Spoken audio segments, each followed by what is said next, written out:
马命群。咱们呢先准备好一片石头，找到这一个洞，然后呢从这个绳儿往这个洞穿过来，这样子全部拉过来，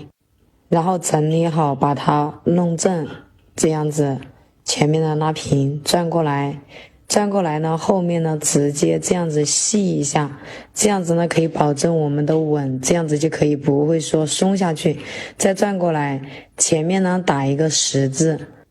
固定好以后，然后呢拉紧，我们的左边呢直接往里面绕，一直绕到我们第4个的时候呢拉下来，然后把这个绳儿直接塞进去，往下拉，固定好就好了。拉好过后，然后我们的右边一样的方法往里面绕到我们想要的3圈4圈都可以，绕到最后的时候拉下来，然后呢把这个绳子拉下来，然后咱们在两边一起整理一下。